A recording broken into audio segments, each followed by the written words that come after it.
Hadirin sekalian, ya. Nah, ketika kita mempelajari ilmu faraid ini, maksudnya apa?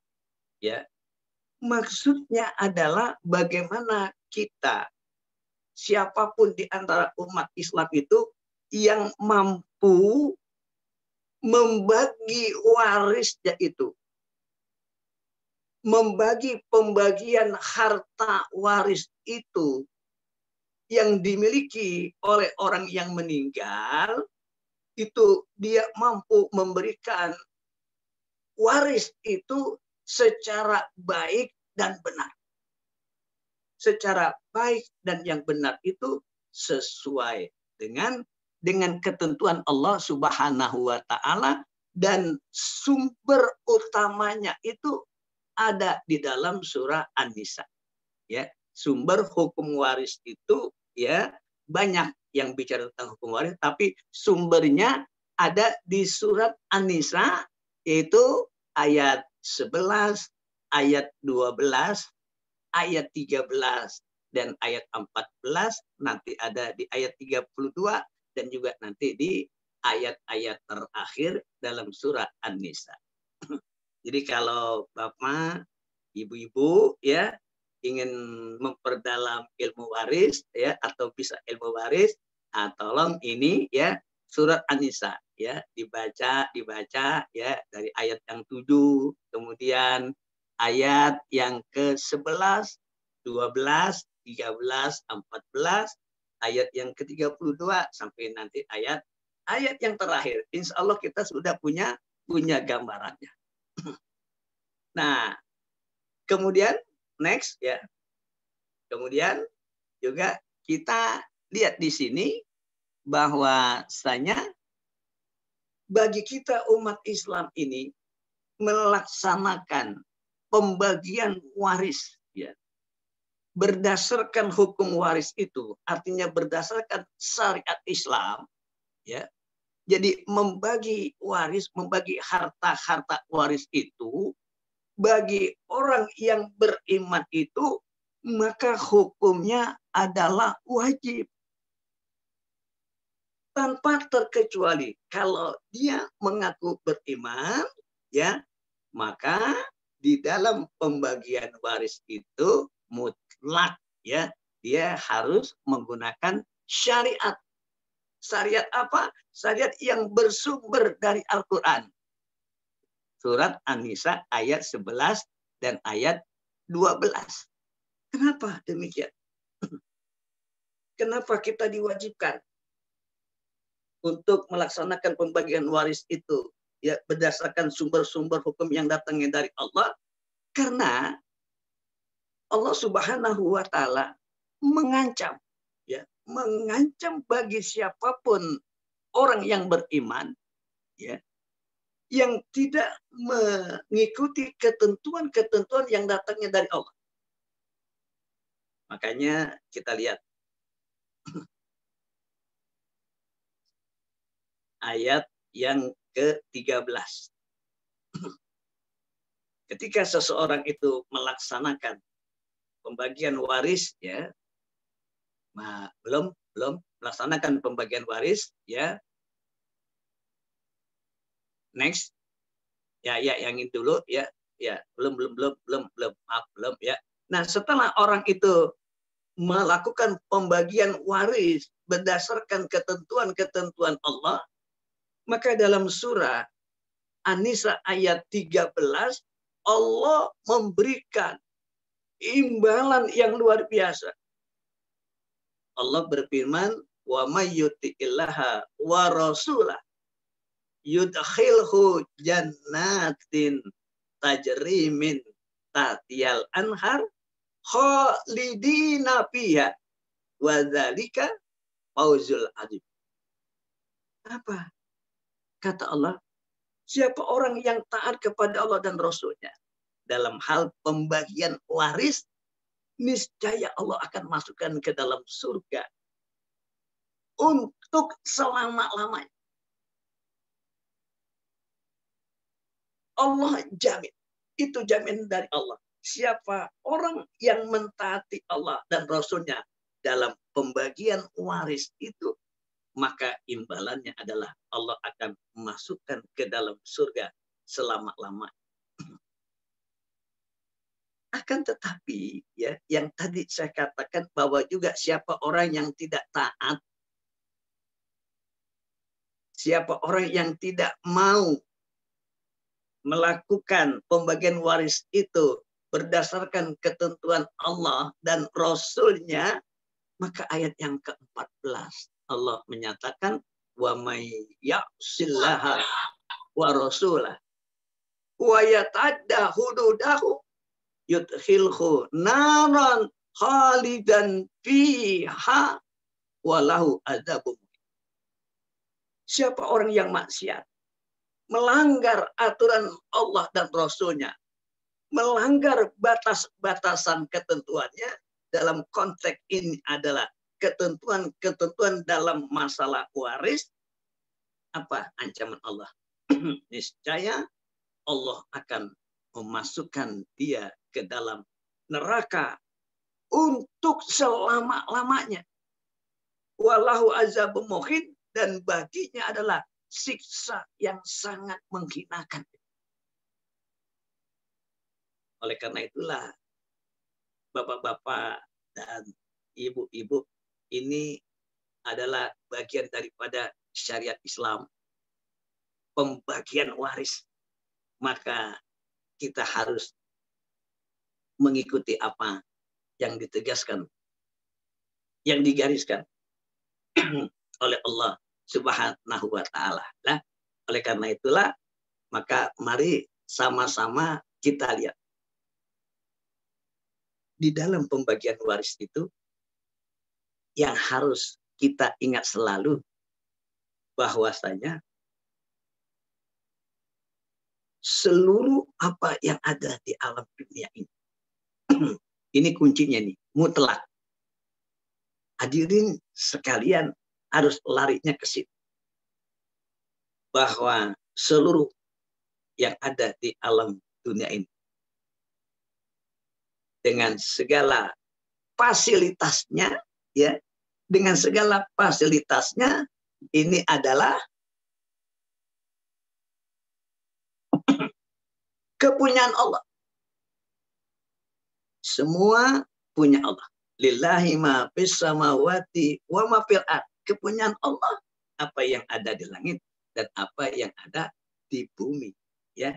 Jadi ingat bahwa harta, kekayaan, aset, uang yang kita simpan itu bukan punya kita.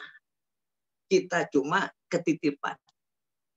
Itu punya siapa? Punya Allah Subhanahu wa Ta'ala. Kita ini cuma ketitipan. Ya.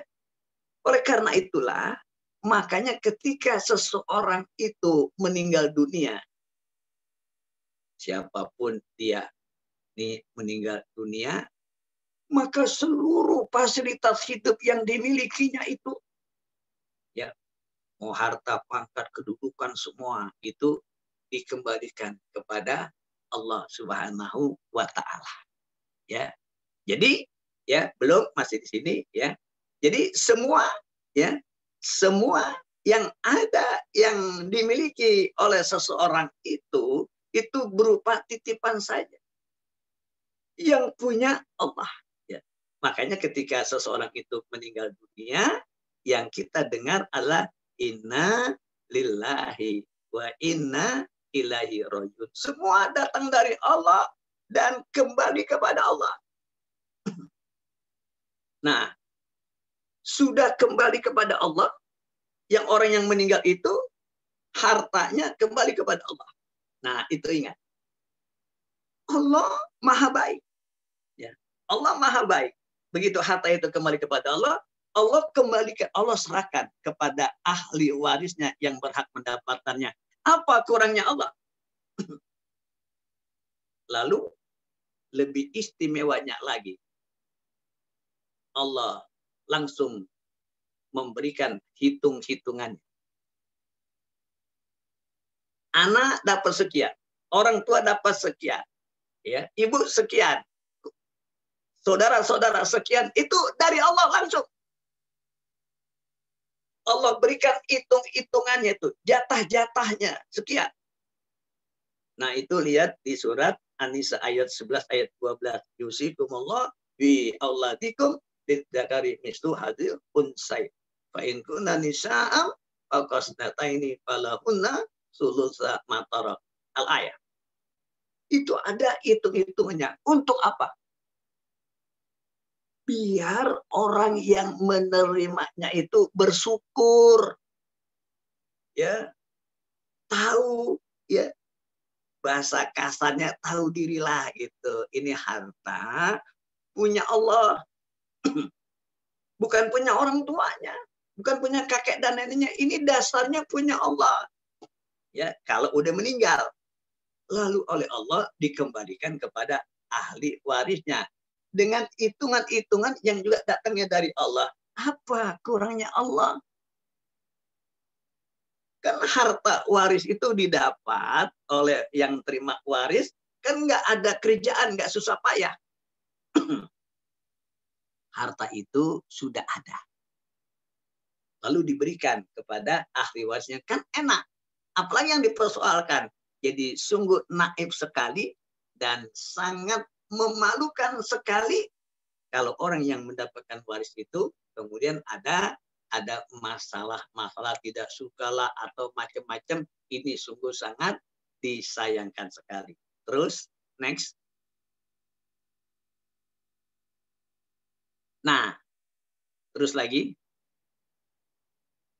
Nah, ya. Nah, sekarang kita melihat bahwa yang namanya pembagian waris itu ada rukunnya. Ya. Ada rukun-rukun yang harus dimiliki, yang terdapat ketika seseorang ini ingin membagi waris. Apa rukun-rukunnya? Pertama adalah waris. Waris itu adalah ada orang yang menerima warisan. Ya, ada anak, ya, ada ibu, ada cucu, ada kakek, ada saudara, ada paman dan lain sebagainya. Itu ashabul furudnya ada pada saat itu. Itu rukun yang pertama. Yang kedua adalah muwaris. Muwaris adalah orang yang meninggalkan harta warisan. Maksudnya harta yang ditinggalkan itu jelas milik muwaris. Jadi muwaris itu adalah orang yang memiliki harta itu ketika dia meninggal dunia. Namanya muwaris. Kemudian ada yang namanya atirkah. Atirkah itu adalah harta yang dikumpulkan untuk dihitung lalu dibagikan kepada orang yang mendapatkan waris. Kemudian yang keempat itu adanya kematian. Ya, kalau ini al-is adalah uraian dari atirkah. Ya, al-warosa ketentuan harta waris itu mengenai kedudukan waris. Tetapi yang keempat dalam rukun ini adalah meninggal. Jadi saya ulangi ya, rukun waris itu ada 4. Yang pertama waris, orang yang mendapatkan waris. Yang kedua muwaris, orang yang meninggal yang punya harta. Yang ketiga adalah atirka, harta kekayaan, ya, barang-barang atau apalah yang ditinggalkan oleh yang meninggal. Yang keempat rukunnya adalah meninggal. Jadi 4 rukun ini harus ada di dalam pembagian waris. Next.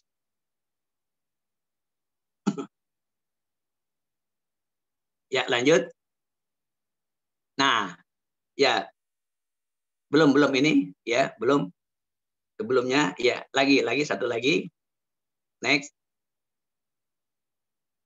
Next. Next, satu lagi, next. Next. Ya.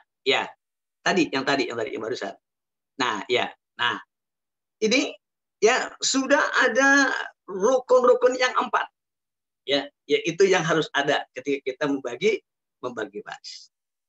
Lalu yang perlu juga kita ingat ya, ada penghalang terjadinya transaksi waris itu. Artinya waris itu tidak menjadi berjalan, tidak bisa dilaksanakan karena ada faktor-faktor penghalangnya. Ya. Apa saja faktor penghalangnya itu? Ada 4. Ya. Perceraian. Ya, perceraian. Jadi suami istri, ya, suami istri ini saling mewariskan. Kalau suaminya meninggal, maka istrinya mendapatkan waris dari harta suami. Begitu pula sebaliknya, kalau istrinya meninggal, ya, dia mendapatkan dari harta istrinya. Jadi antara suami dan istri itu saling mewariskan satu dengan lainnya. Oleh karena itulah di dalam satu rumah tangga, ya, dalam satu rumah tangga ada suami dan istri. Nah, maka suami dan istri ini harus menghitung harta kekayaannya. Yang punya suami berapa, yang punya istri berapa. Itu harus jelas. Tapi kenyataan yang ada di banyak keluarga muslim sekarang ini, hitung-hitungannya rancu. Ya. Jadi seakan-akan harta bersama. Nah, yang benar adalah suami punya harta tersendiri. Kemudian istri punya harta tersendiri. Wala tatamannau. Ya. Jangan kita sering iri ma'abdor. Ya. Apa-apa yang menjadi kelebihan satu dengan lainnya. Lirijali nasibum mimmat tasab. Walin nisa'i nasibum mimmat tasab. Jadi laki-laki itu memiliki kelebihan. Apa yang dimilikinya? Begitu juga perempuan memiliki kelebihan atas apa yang dimilikinya.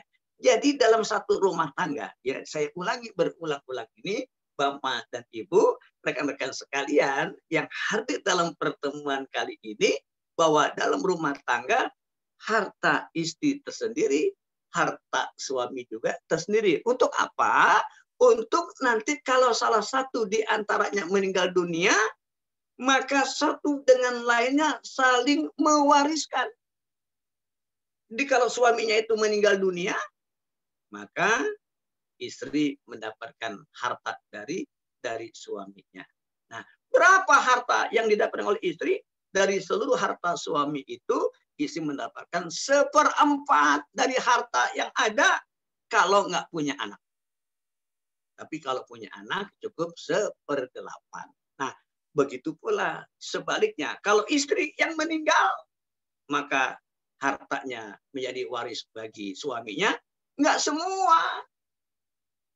Setengah harta istri itu untuk suami kalau nggak punya anak. Kalau punya anak, 1/4. Nah, tetapi pembagian waris antar suami dan istri, kalau terjadi perceraian, ya, maka tidak berlaku. Sekali lagi, pasangan suami istri itu yang saling mewariskan, itu menjadi batal, menjadi tidak terjadi kalau keduanya itu sudah bercerai. Jadi tidak ada terjadi pembagian waris satu dengan lainnya. Itu penghalang daripada waris. Yang kedua adalah beda agama. Ya, udah nggak lagi satu agama. Ya, dalam konteks ini adalah Muslim. Ya, kemudian salah satu di antaranya itu pindah agama. Ya, pindah agama. Maka siapapun yang mendapatkan waris itu bukan cuma suami istri, tapi untuk kepada orang tua, kepada anak, kepada cucu, dan kepada keluarga yang lainnya. Kalau pindah agama, ya tidak Muslim lagi, berarti dia tidak berhak mendapatkan waris. Ya, jadi sekali lagi saya ingatkan, penghalang yang kedua adalah beda agama atau pindah agama. Lalu yang ketiga adalah pembunuhan.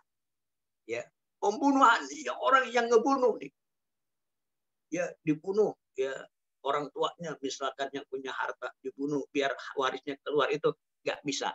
Dia yang membunuh itu tidak mendapatkan ya harta waris, penghalang karena pembunuhan.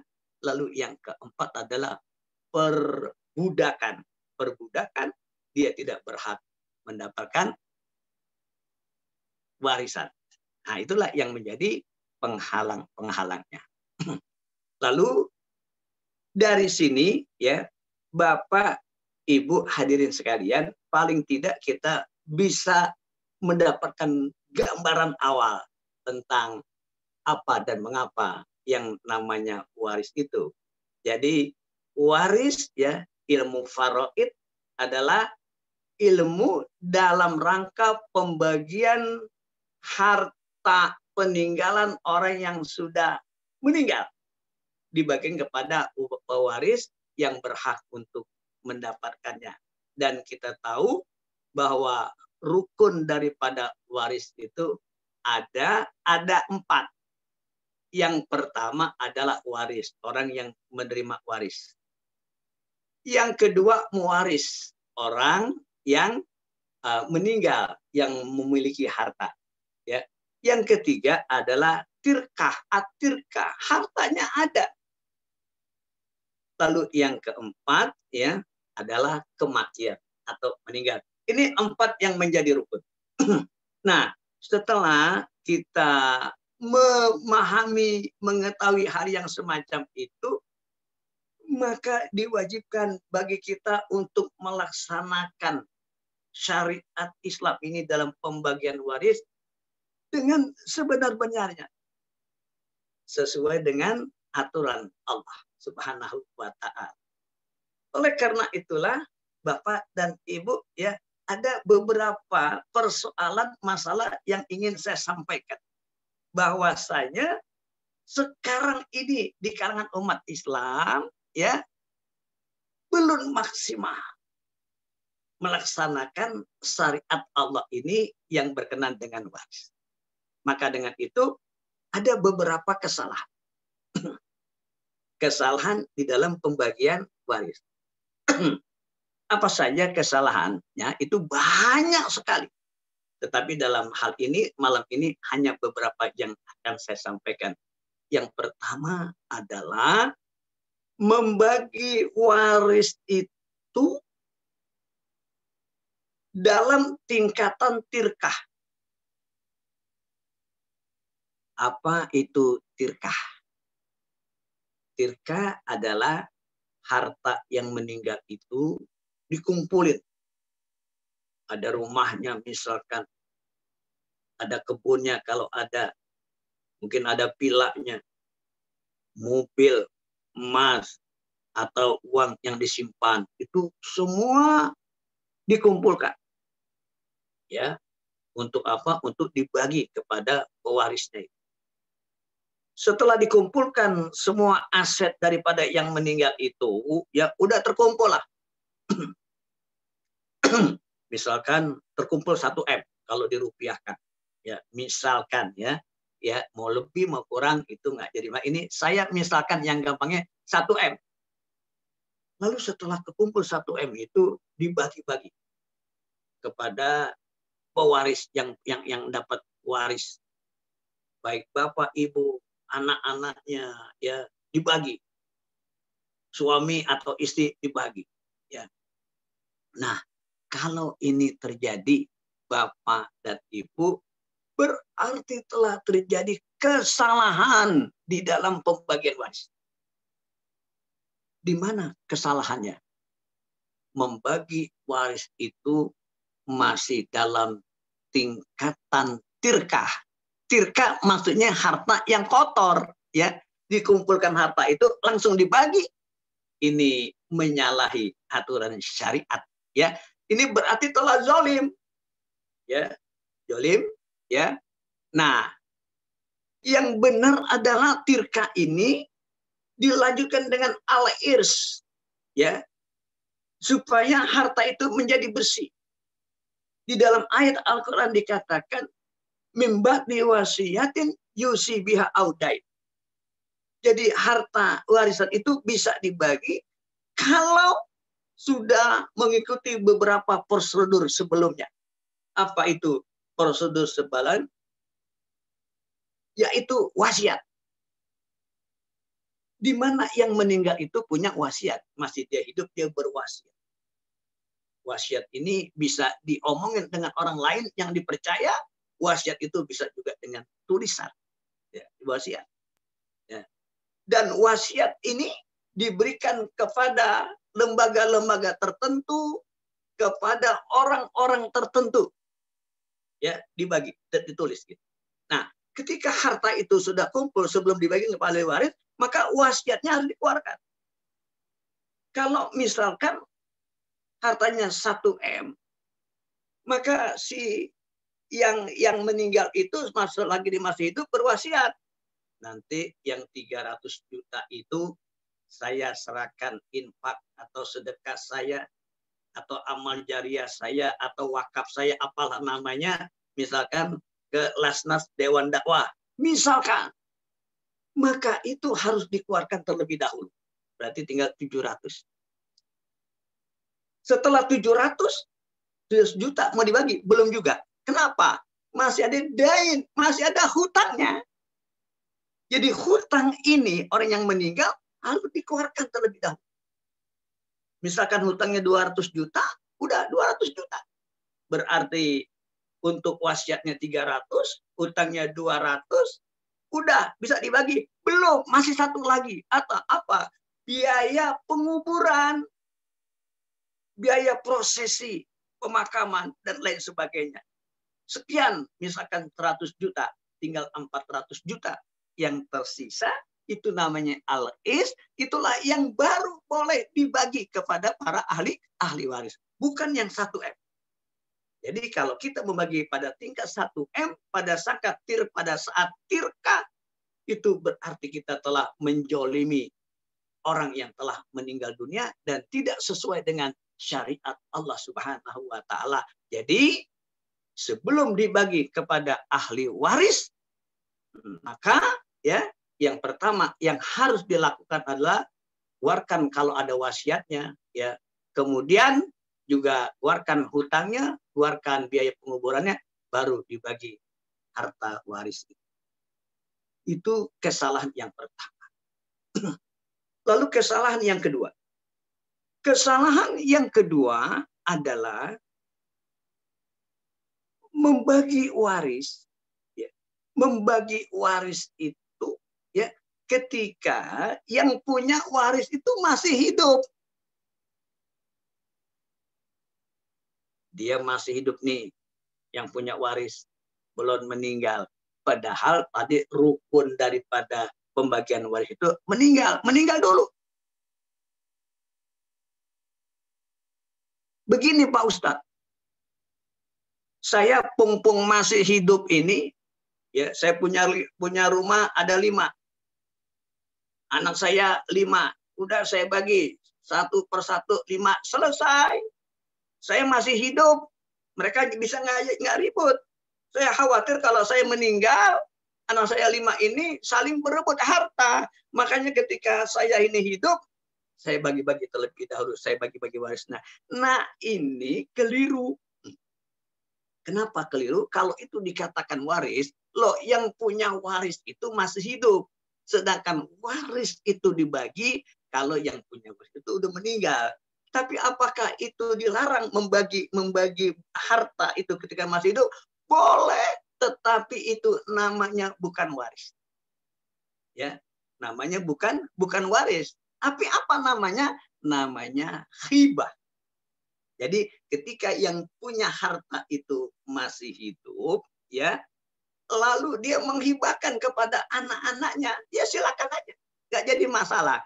Tetapi jangan dikatakan itu adalah waris. Kalau dikatakan waris, itu salah dan keliru.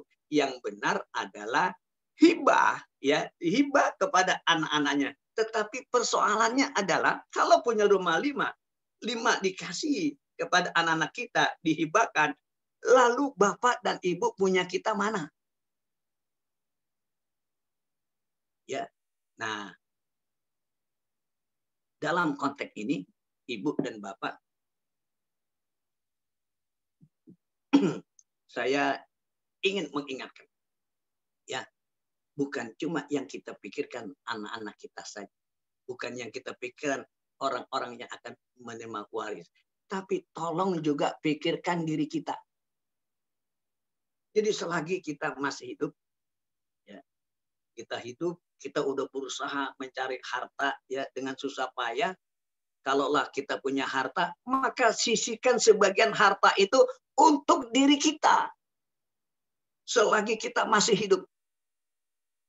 Misalkan kita punya harta, ya, maka selagi kita punya hidup, ya, kita berikan, ya, sekian persen daripada harta kita. Berapa jumlahnya itu untuk apa? Untuk infak, untuk sedekah, ya, lembaga-lembaga Islam, anak-anak yatim, ya.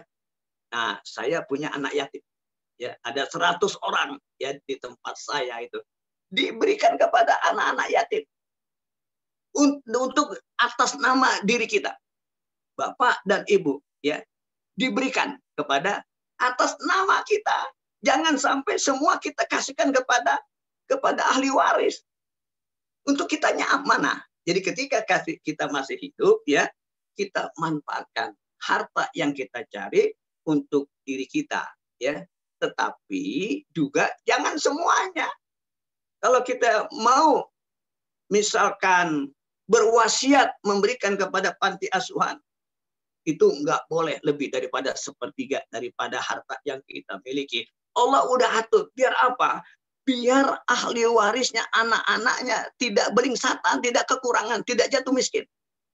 Tetapi yang perlu kita tekankan adalah kepada bapak dan ibu yang Allah berikan, ya, Allah titipkan rezeki yang cukup lumayan, buru-buru kita infakkan, buru-buru kita sedekahkan, buru-buru kita wakafkan atas nama diri kita.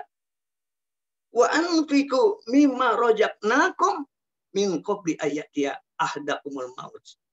Fayaqula rabbi laula akhartani ila ajalin qarib. Fasaddaqa wa aku minasori. Allah perintahkan kepada kita untuk bersegera berinfak atas harta yang aku berikan kepada kamu. Jadi harta itu punya Allah. Allah titipkan kepada kita untuk segera kita infakkan sebelum datang kematian kepada diri seseorang. Karena apa? Ketika seseorang itu dalam sakaratul maut, orang itu berkata, ya Allah, tunda kematian saya. Sebentar aja ya Allah. Mau ngapain? Fasaddaqa, aku ingin bersedekah. Aku ingin menjadi orang yang baik ketika sudah sakaratul maut. Oleh karena itulah, bapak dan ibu, kita manfaatkan harta yang ada pada kita, sebagiannya itu untuk diri kita. Kita bersedekah, kita berinfak, dan kita tahu bahwa infak dan sedekah ini dia amalan yang walaupun kita telah meninggal, dia amalannya itu terus mengalir pahalanya kepada kita. Sungguh luar biasa sekali. Oleh karena itulah, bapak dan ibu hadirin sekalian, jangan sampai kita lupa kepada diri kita. Dan yang terpenting adalah kita tidak boleh mewariskan harta kita kepada anak-anak kita kalau kitanya masih hidup. Kemudian, ya, kesalahan kita yang ketiga. Ini adalah yang terakhir, ya. Walaupun masih banyak lagi, ya.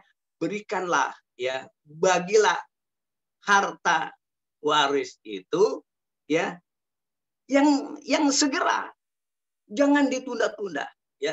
Nanti kalau ditunda-tunda, lama-lama jadi rumit, ya. Yang ahli warisnya meninggal, ya. Kemudian ini nanti muncul lagi cucunya, muncul lagi anaknya dan lain sebagainya, makin lama makin sulit, ya. Oleh karena itulah tidak ada hinanya, tidak ada masalah aib kalau kita memberikan harta atau waris itu sesegera mungkin. Biar apa? Biar yang berhak untuk segera mendapatkannya. Hadirin sekalian, Bapak dan Ibu, kira-kira inilah ya yang bisa saya sampaikan dalam kesempatan malam hari ini ya. Paling tidak ada gambaran-gambaran kita, jangan sampai salah kita dalam pembagian waris. Karena kalau salah dalam pembagian waris itu nanti akhirnya harta kita itu menjadi masalah, menjadi sengketa, menjadi keributan di antara keluarga. Akhirnya apa? Akhirnya akan merugikan kita semua. Oleh karena itulah, mari sama-sama kita pelajari ilmu waris dengan sebaik-baiknya, lalu kita manfaatkan harta yang ada pada diri kita, bukan cuma untuk hari waris, juga untuk diri kita, agar apa? Agar kita bisa mendapatkan keselamatan di dunia, dan kita bisa berbekal nanti di alam, untuk alam akhirat nanti. Demikian yang bisa saya sampaikan. Insya Allah ada manfaatnya. Assalamualaikum warahmatullahi wabarakatuh. Waalaikumsalam warahmatullahi wabarakatuh. Insyaallah sekali. Terima kasih Ustaz, jazakallah khair atas pemaparan materinya.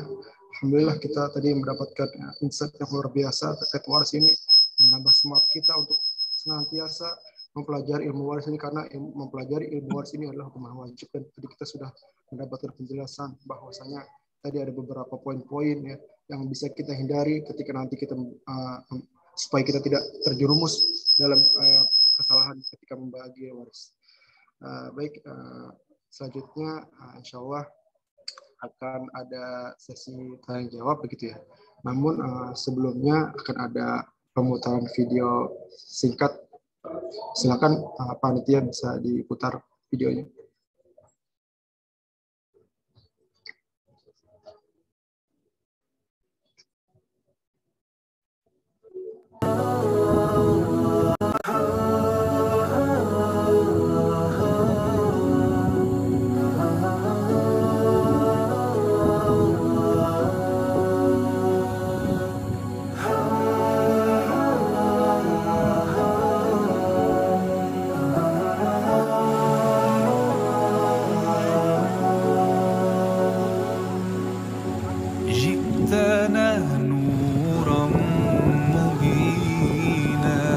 تغرس الإيمان فينا أحرص الناس علينا أقرب الناس إلينا كل نفس تقول نفسي إلا الحبيب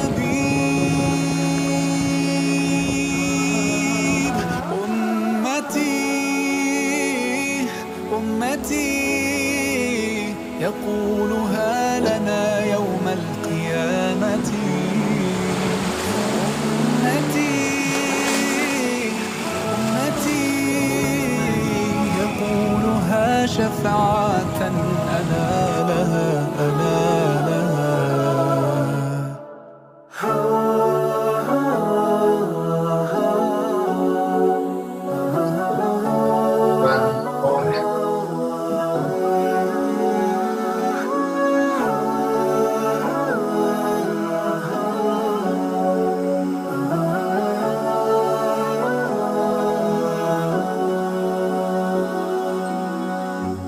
عشت في الدنيا كريما صابرا رغم البلايا عشت إنسانا رحيما لطفك عم البرايا كل نفس تقول نفسي إلا الحبيب أمتي يقولها لنا يوم القيامة أمتي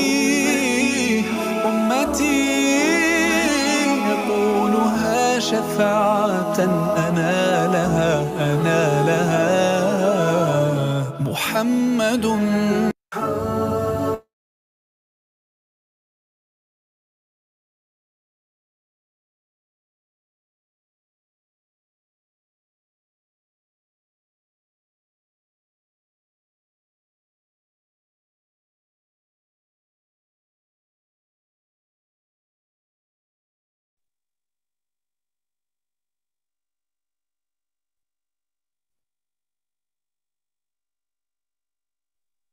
Ada suaranya. Apa?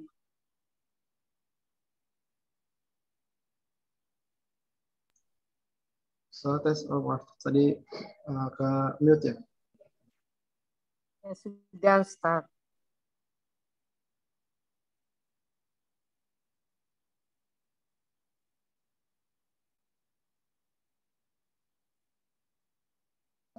Menyurutkan semangat para dai dari pedalaman sana untuk menegakkan syariat Islam di pedalaman, agar masyarakat di pedalaman tahu bagaimana tata cara sholat, bisa baca Al-Quran, mengenal Allah, mengenal Rasulullah, mengenal agama Islam, dan memperkuat akidah mereka.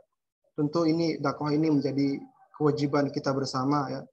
Mari kita umat Islam saling bahu membahu untuk membantu dakwah di pedalaman. Ya mungkin saat ini kita belum mampu untuk ke pedalaman, namun kita bisa membantu para dai di sana dengan harta kita, dengan doa terbaik kita. Insya Allah mungkin dari Bapak Ibu, saudara-saudara sekalian yang dirahmati Allah yang mungkin ingin membantu program guru ngaji ini, ya bisa klik link di kolom chat ya, atau langsung saja bisa kunjungi website kami di www.lasnasdewandakwah.org.id.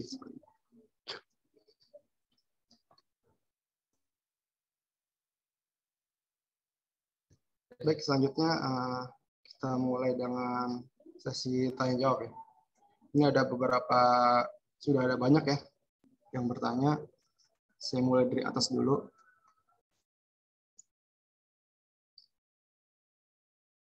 Tadi yang pertama itu ya dari Bapak Eko Wahyudi Ustaz, ini ada bertanya, kalau di antara ahli waris tidak menggugat harta waris dengan dasar kekeluargaan misalnya, apakah harta itu tetap dibagi menurut hukum waris atau boleh dibiarkan begitu saja, Ustaz? Silakan Ustaz, bisa langsung dijawab. Baik, Pak Eko ya? Iya, Pak Eko yang bertanya. Ya, Pak Eko. Ya. Assalamualaikum, Pak Eko ya. Jadi gini. Jadi walaupun ahli waris itu tidak ada yang mempermasalahkan ya, atau tidak ada yang menuntut ya, karena ini masalah syariat ya, masalah syariat itu harus dilaksanakan dengan sebaik-baiknya. Jadi artinya lakukanlah pembagian waris itu berdasarkan syariat. Kalau misalkan sudah dilakukan pembagian syariat itu, lalu setelah itu mau diapakan saja terserah, ya nggak ada masalah. Tetapi hukum Allah itu ya harus dilaksanakan terlebih dahulu. Kenapa? Karena ini harta punya Allah, ya bukan punya kita, bukan punya orang tua kita, tetapi harta ini adalah hartanya Allah yang Allah berikan kepada ahli warisnya dengan ketentuan-ketentuan atau aturan-aturan yang Allah sudah laksanakan, yang sudah Allah tentukan. Nah, kalau kita laksanakan ketentuan-ketentuan itu, maka Allah ngejamin. Lihat dalam surah An-Nisa ayat 13. Allah akan memasukkan kita ke dalam surga untuk selama-lamanya. Jadi, harapan saya kepada Bapak Eko, ya, laksanakanlah pembagian waris itu. Walaupun memang tidak ada masalah, walaupun tidak ada tuntutannya, tetapi hukum syariat itu wajib kita sebagai umat Islam untuk melaksanakannya. Demikian, Eko, jawaban saya. Baik, syukur atas jawabannya. Untuk pertanyaan berikutnya dari Putri ya. pertanyaannya adalah, Pak Ustadz, Afwan mau nanya, kalau almarhum tidak meninggalkan wasiat sama sekali, berarti pembagian warisnya sesuai pembagian ahli waris yang sudah dengan syariat saja ya? Ya, betul. Ya, kalau orang tua atau siapapun, ya suami atau istri, ketika dia setelah meninggal, lalu kita tidak mendengar dari orang-orang tertentu bahwa yang meninggal itu ya ada semacam wasiatnya, nggak ada. Mungkin juga di catatannya, di suratnya nggak ada. Ya, nah berarti nggak ada masalah dalam soal wasiat itu. Tetapi tolong hutang-hutangnya itu juga harus diperhatikan. Ya, hutang-hutang harus diperhatikan. Kalau memang nggak ada, udah nggak jadi masalah. Ya, panggil paling nanti untuk biaya prosesi penguburannya. Itu aja ya, Ibu. Baik, untuk pertanyaan selanjutnya ini dari Ibu Dedeh. Assalamualaikum Ustadz, saya mau tanya, kalau kedua orang tuanya non-muslim, anaknya muslim, kemudian orang tuanya meninggal, anak yang muslim itu berhak mendapatkan waris atau tidak? Ya, ya kalau orang tuanya muslim, ya anak-anaknya semuanya muslim, otomatis dapat waris, semuanya muslim, ya nggak ada masalah kalau begitu.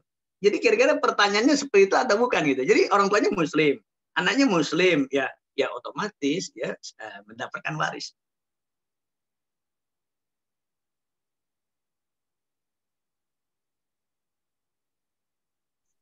Baik, untuk pertanyaan selanjutnya dari Putih ya Mbak Putih.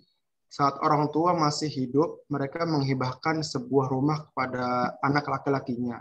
Selanjutnya, orang tua tersebut membuat wasiat untuk dua anak perempuannya ke rumah terakhir yang dimilikinya agar bisa dibagi dua setelah mereka wafat.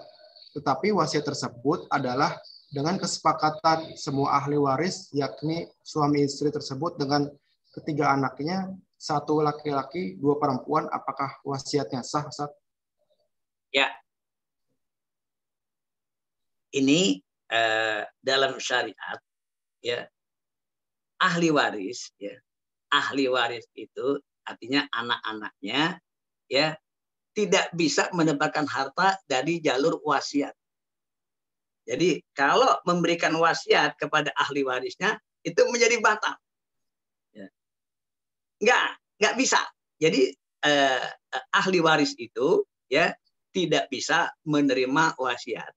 Yang menerima wasiat itu adalah mereka-mereka di luar ahli waris. Ya, saya ulangi sekali lagi ya, bahwasanya ya ahli waris tidak mendapatkan harta dari wasiat.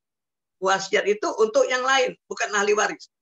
Nah, kemudian ya yang dihibahkan kepada anak yang pertama, yang laki-laki itu ya dihibahkan, itu sebaiknya ya itu bagi orang-orang tua ya, terutama orang-orang tua, bukan cuma yang bertanya tapi yang lainnya itu harus ajas keadilannya itu diperhatikan kepada anak-anaknya gitu. Ya. Jadi jangan sampai nanti menjadi masalah di kemudian hari ya. Jadi kembali kepada pertanyaannya adalah bahwa wasiat yang diberikan kepada anak-anak yang lain itu menjadi batal ya, dan itu harus menjadi harta waris gitu, karena wasiat itu tidak diberikan kepada para ahli waris. Demikian, Reza. Baik, pertanyaan berikutnya dari Eka ya. Ustadz Afwan mau bertanya, untuk yang tidak memiliki anak, kapan sebaiknya pembuatan wasiat? Bentuknya harus tertulis atau lisan? Ya, dua-duanya bisa. Ya, mau lisan bisa, tapi kalau lisan itu ya dicari orang-orang yang amanah. Orang yang terpercaya, orang yang amanah, lisan. Dan kalau bisa, kalau lisan itu ada saksinya. Saya berwasiat melalui bapak ini, ya harta saya yang ini saya berikan untuk majelis taklim misalkan. Itu misalnya begitu. Tapi ketika omongan itu ada diberlakukan, ada yang menjadi saksi. Biar apa? Biar nggak jadi fitnah. Gitu. Nah, memang sebaiknya, ya, tadi saya bilang wasiat dengan lisan nggak jadi masalah. Tapi sebaiknya itu tertulis. Kenapa tertulis? Itu ada bukti otentiknya. Di mana ditulisnya, ada tanggalnya, ada saksi-saksinya yang menandatangani, itu lebih akurat. Jadi kalau menurut kesan saya adalah kalau berwasiat itu sebaiknya dilakukan dengan secara tertulis, ya, bukan berarti lisan nggak ini nggak boleh, boleh aja, tetapi sebaiknya harus tertulis biar apa? Bukti-buktinya konkret, nyata, ya. Konkret bisa dibuktikan. Begitu, Reza. Baik, pertanyaan selanjutnya dari Susiami Susi. Assalamualaikum warahmatullahi wabarakatuh, Ustadz. Kalau rumah waris belum bisa dibagikan karena belum laku, karena menunggu harga yang sesuai, atau harus disegerakan pembagiannya dengan menurunkan harga di bawah harga standar, bagaimana Ustadz sebaiknya? Mohon pencerahannya, Ustadz. Ya, ada rumah, ya rumah waris, dia mau dibagi-bagi, lalu dijualnya itu lama, nggak laku-laku. Nah, saya berharap kalau dijualnya itu lama, tolong harganya jangan ditinggiin. Ya, jangan dibuat-buat sedemikian rupa sehingga rumah itu susah lakunya. Jadi jualah rumah itu, pasarkan sesuai dengan NJOP-nya, harga yang sesuai, ya, yang berlaku di tempat itu. Karena berapa banyak ya saya temui, mudah-mudahan ya bukan dari Ibu Susi ini keluarganya, bukan, di keluarga yang lain, karena di rumah itu ada yang nempatin. Nah, yang nempatin itu masih membutuhkan, lalu dipasarkan dengan harga yang tinggi. Akhirnya apa? Orang nggak mau beli. Sedangkan yang ahli waris yang lain itu membutuhkan harta itu yang segera. Jadi, harapan saya kalau kita pengen menjual rumah itu, tolong dengan harga yang NJOP yang sebenarnya. Biar apa? Biar cepat lakunya. Ya, jadi kalau ada di antara keluarga itu yang meninggikan harga dengan harapan rumah itu tidak laku-laku, ini berarti menjolimi keluarga yang lain. Kasihan keluarga lain yang membutuhkan. Jadi bagaimana caranya? Tolong kepada ibu, kalau memang itu rumahnya itu pengen dijual, harganya yang pantas, yang pas. Ya, insya Allah berdoa sama Allah. Mudah-mudahan Allah berikan jalan keluar. Insya Allah rumah itu bisa laku secepatnya. Demikian. Baik, Ustadz, pertanyaan berikutnya dari Mayang Sari Toga. Bahwa Ustadz, saya pernah mendengar cerita begini. Apa benar jika orang tua yang meninggal dan meninggalkan warisan untuk anak-anaknya, lalu kemudian warisan yang ditinggalkan menimbulkan sengketa antara anak-anaknya? Apakah kemudian hal tersebut menyebabkan orang tua yang meninggal menanggung akibatnya mendapatkan siksa di alam kubur, atau memang ada ayat Al-Quran atau hadis tentang hal tersebut, Ustadz? Syukron. Ya ini masalah yang terjadi di banyak keluarga, ya.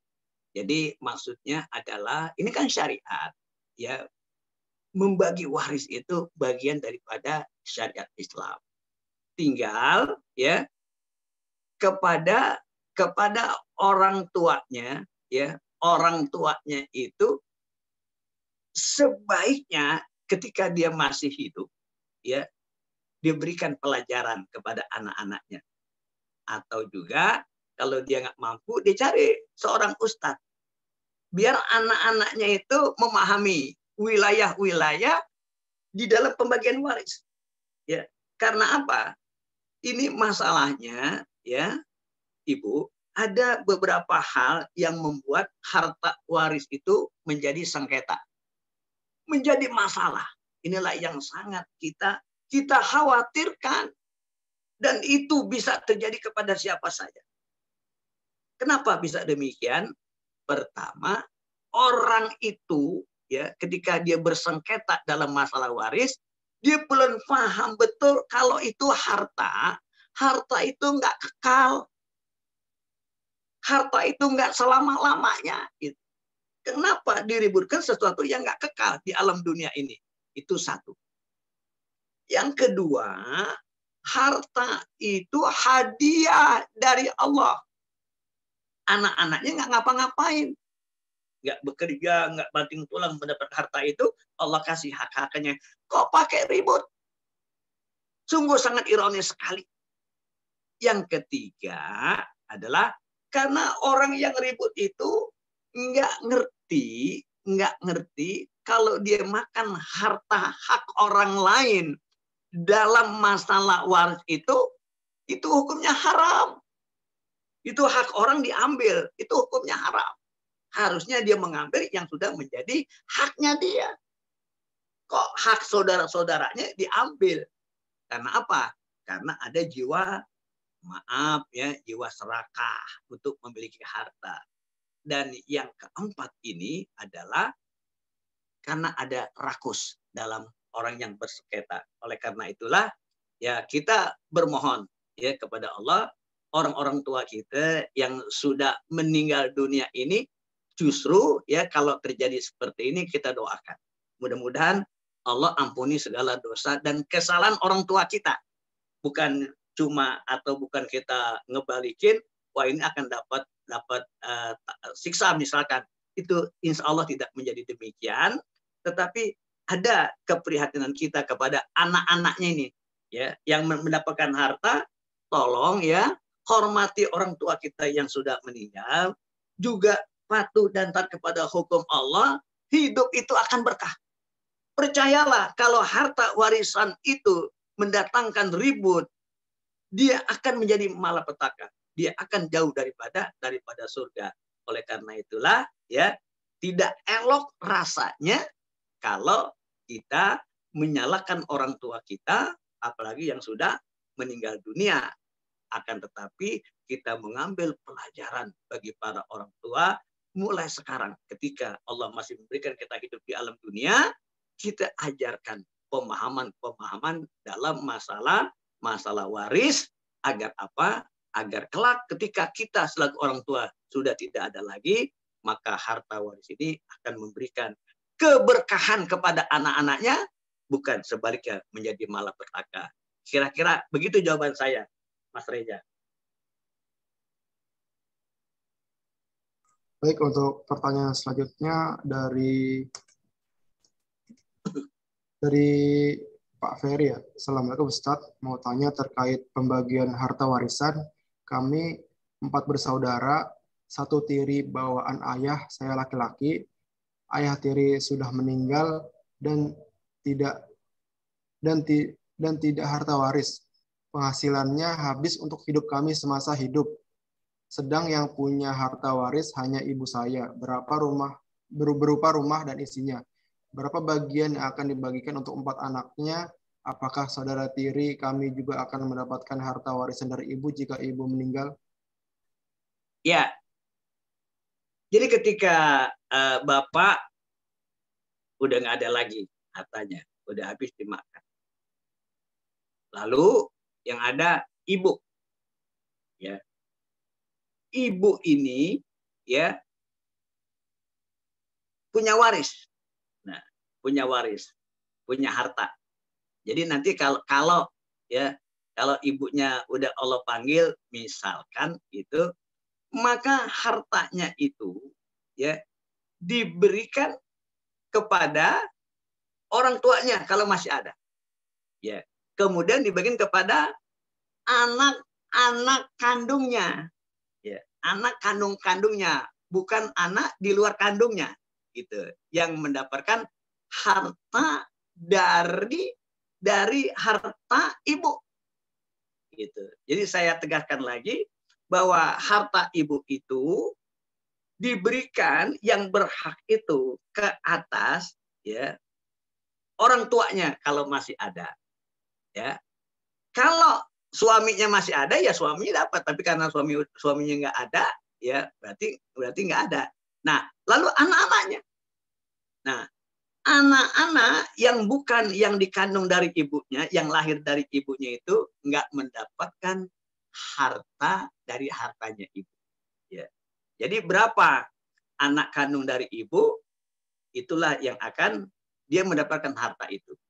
Nah, pertanyaannya sekarang, anak-anak itu dapat berapa? Nah, nanti dilihat ya pembagiannya dari ashabul furud secara keseluruhan. Apakah orang tuanya masih ada, ya artinya orang tua si ibu nih ya, masih ada, bapaknya ada apa enggak, ibunya ada apa enggak, lalu anak-anaknya itu laki atau perempuan, atau laki ada perempuan aja. Nah, itu harus dirincikan dulu, nanti dari situ baru ketahuan pembagiannya satu dengan lainnya. Misalkan ya, misalkan dalam anaknya ibu itu tidak ada yang laki, semuanya perempuan gitu ya, maka nanti bisa nyambung ke khawasi ya. Khawasi itu artinya saudara dari ibu, bisa saudara saudara sekandung, bisa jadi saudara sebapak, bisa jadi saudara seibu. Jadi kalau ditanya tadi berapa pembagian anak-anaknya, nanti lebih rinci itu harus dijelaskan ya tentang ashabul furudnya itu. Apakah ada bapaknya atau masih ada ibunya, atau anaknya berapa dan lain sebagainya. Kira-kira begitu, Mas Reja. Baik Ustadz, mungkin tadi adalah pertanyaan terakhir Ustadz ya. Padahal masih banyak sebenarnya nih pertanyaan, cuman karena waktu ya. Jadi Masya Allah, walaupun sudah malam, tapi peserta masih sangat semangat sekali. Nanti bagi peserta yang mungkin tadi merasa pertanyaannya belum terjawab, ya bisa hubungi admin kami yang sudah tertera di kolom chat seperti itu. Baik, diterusin aja Mas, penting banget soal itu masalah waris Mas. Mohon maaf, Selama Ustadz yang kenal ya. Mohon maaf Pak, karena ini ya, mohon maaf sekali, bukannya kami tidak mau ya, karena keterbatasan waktu. Nanti ya, tolong jawab satu lagi punya saya Jaya, tolong. Nanti bisa. Selesaikan dulu aja Mas pertanyaan-pertanyaan tadi gitu. Maksudnya kalau host nggak mau ini dari awal batasin gitu. Jangan sampai udah numpuk baru dibatasi gitu. Nanti bisa chat admin kami saja karena waktunya sudah terbatas gitu ya. Mohon maaf sekali lagi. Baik Ustadz, mungkin bisa closing statement Ustadz ya. Silakan Ustadz. Baik Bapak-bapak dan Ibu-ibu ya, yang mungkin masih ada mau memberikan pertanyaan ya, masih ada, atau yang tadi jawabannya itu masih belum jelas atau masih belum maksimal, dipersilakan sebagaimana Mas Reja tadi menyampaikan, bisa dihubungi itu. Nanti insya Allah kita nanti diatur untuk adakan pertemuan lagi. Dan pesan saya sebagai penutup adalah berhati-hatilah kita dengan harta warisan. Ya, karena apa? Karena sebaik-baiknya kita melaksanakan ibadah, ya luar biasa ibadah kita, ya sholat kita, puasa kita, zakat kita, haji kita, akan tetapi kalau kita dalam pembagian waris itu ya melanggar aturan Allah, ini yang kita khawatirkan ya. Oleh karena itulah mari sama-sama kita mempelajari ya ilmu waris ya sebatas kemampuan kita. Lalu nanti apa yang perlu kita ditanyakan silakan saja menghubungi Lasnas Dewan Dakwah ya. Demikian harapan saya. Semoga harta yang Allah berikan kepada kita, yang dititipkan kepada kita, insya Allah kita bisa manfaatkan dengan sebaik-baiknya, yang kelak akan menolong diri kita secara pribadi dan juga menolong keluarga kita, insya Allah. Demikian saja yang saya sampaikan. Dan lebih dan kurangnya kepada Bapak Ibu hadirin sekalian yang hadir dalam acara ini, bukanlah saya dibukakan pintu maaf yang sebesar-besar. Wassalamualaikum warahmatullahi wabarakatuh.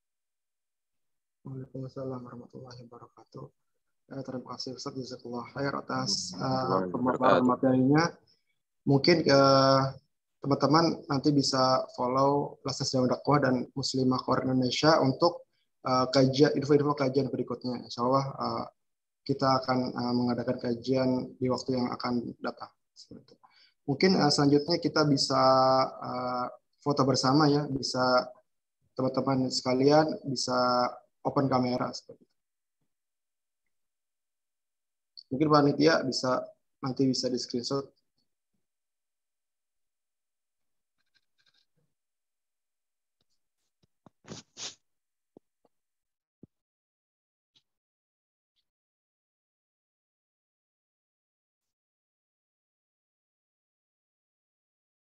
Ya, mungkin sekian.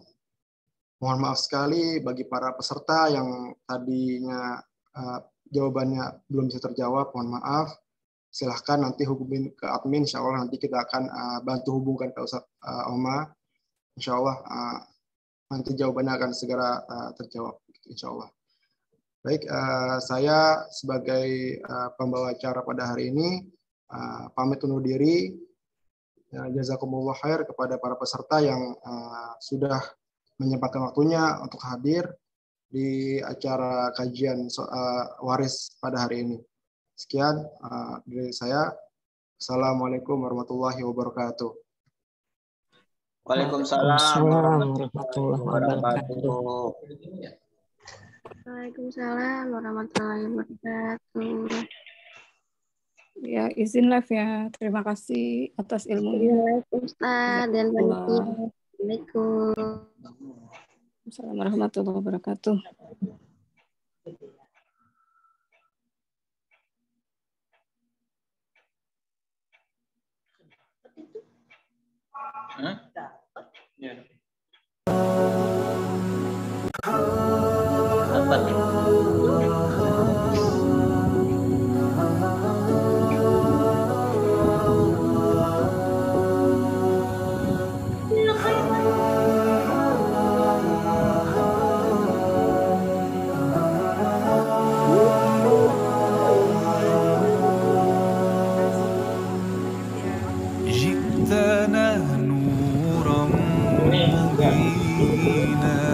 تغرس الإيمان فينا أحرص الناس علينا أقرب الناس إلينا كل نفس تقول نفسي إلا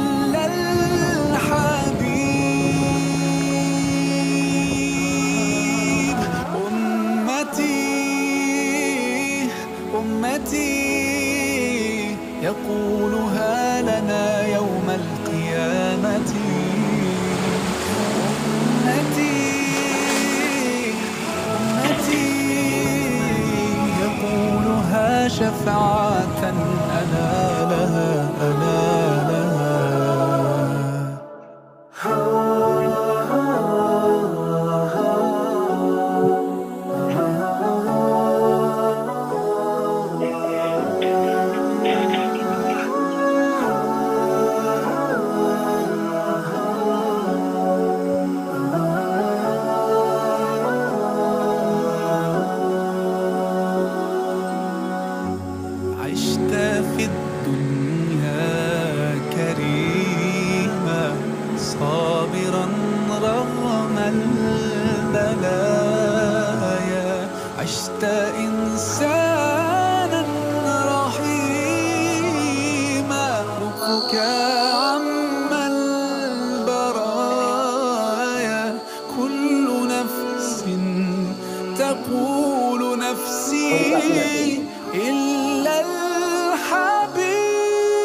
يقولها لنا يوم القيامة أمتي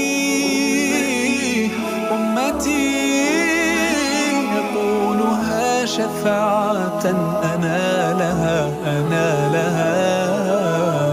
محمد.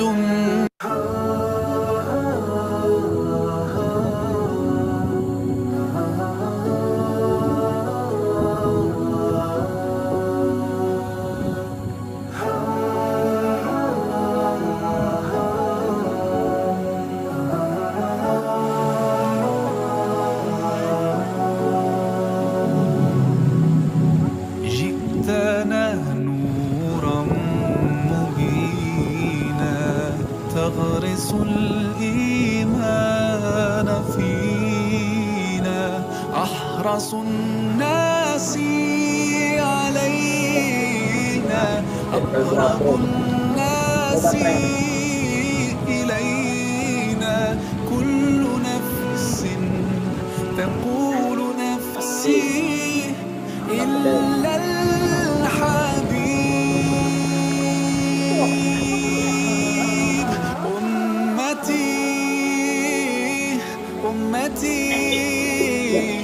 يقولها لنا يوم القيامة.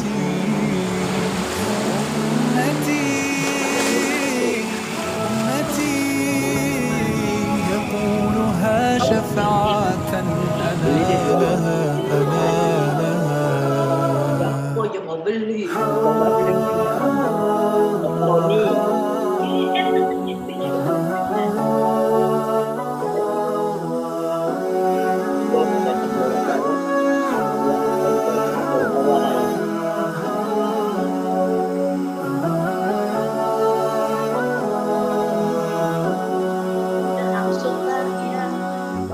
عشت في الدنيا كريما صابرا رغم البلايا عشت إنسانا رحيما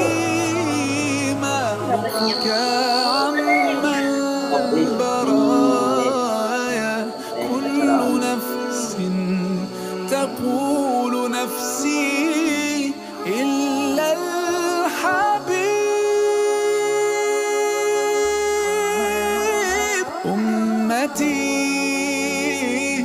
أمتي يقولها لنا يوم القيامة.